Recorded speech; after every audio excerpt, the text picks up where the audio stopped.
Assalamualaikum warahmatullahi wabarakatuh. Perkenalkan, nama aku Yolanda. Jadi, aku dari kelas D3 Farmasi Universitas Muhammadiyah Banjarmasin. Hari ini bakalan ngasih tahu kalian apa sih itu keracunan makanan, dan keracunan makanan itu penyebabnya apa-apa aja. Lalu bagaimana kalau misalkan ada orang-orang di sekitar kita yang terkena keracunan itu. Nah, jadi buat kalian jangan skip ya, dan tonton terus videonya. Langsung aja kita bahas dulu tentang keracunan. Jadi keracunan itu apa sih? Keracunan makanan itu ialah segala hal-hal adalah gejala yang timbul akibat makanan yang terkontaminasi. Makanan terkontaminasi dapat mengandung organisme infeksius berupa bakteri, terus ada juga virus, parasit, atau toksin keracunan ya, yang dihasilkan oleh organisme tertentu. Nah, organisme infeksi ini atau toksik tadi, keracunan dapat mengontaminasi makanan yang pada segala titik dari mulai proses produksi atau distribusi suatu makanan. Terus kita lanjut ke keracunan sianida. Keracunan sianida ini terjadi saat seseorang terpapar sianida dalam jumlah cukup banyak, sehingga terjadi hipoksia dan dapat menyebabkan kematian jantung, dan otak akan mengalami kerusakan lebih parah dibandingkan orang lain, karena dua organ ini menggunakan banyak oksigen dalam menjalankan fungsinya. Terus beberapa komponen keracunan sianida itu biasanya ada material sintesis seperti plastik, terus ada busa, terus ada bahan alami juga ada sianidanya loh, kayak sutra, terus wol. Dia dapat menghasilkan sianida ketika mereka terbakar. Lalu, keracunan sianida umumnya terjadi saat seseorang menghirup asap hasil kebakaran tersebut. Tadi kan seperti contohnya wol. Nah, wol itu kita bakar, terus asapnya itu yang dapat mengakibatkan keracunan saat kita menghirupnya. Terus, gimana sih gejala keracunan sianida? Nah, gejala keracunan sianida itu pada kasus keracunan sianida kronis, dalam artian terpapar sianida jumlahnya itu sedikit dalam waktu yang lama, umumnya gejala muncul seperti bertahap ya. Nih, contohnya kayak perubahan merasa cemas, terus mengecap, rasa muntah, sakit di perut, dada, kepala.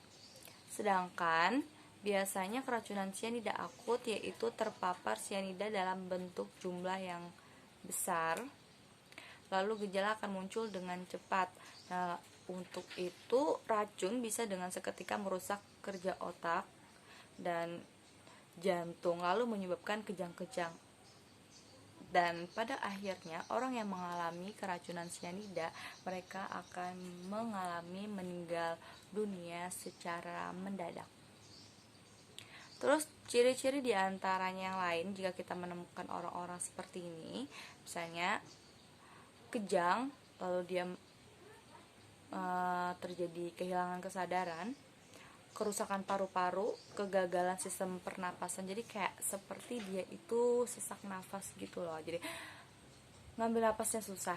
Itu adalah salah satu gejala dari keracunan sianida.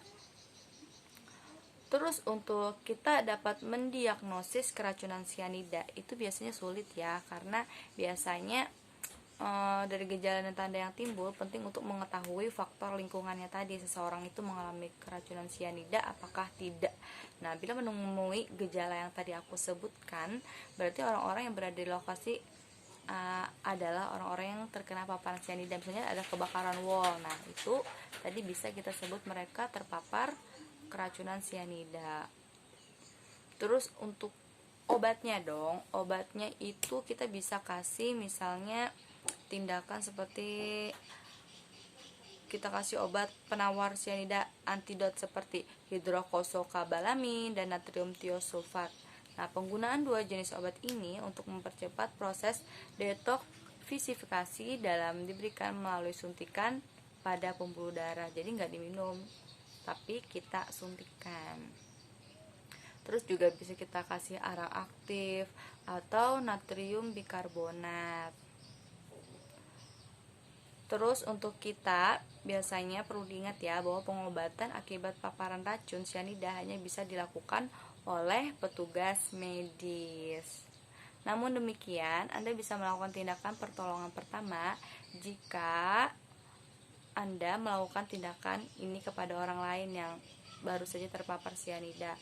Pertama adalah jika terjadi kebakaran, jauhi area tersebut agar Anda tidak menghirup udaranya tadi. Jadi sebisa mungkin misalnya ada kebakaran seperti wall tadi, kita jauhi, jangan berlama-lama di situ.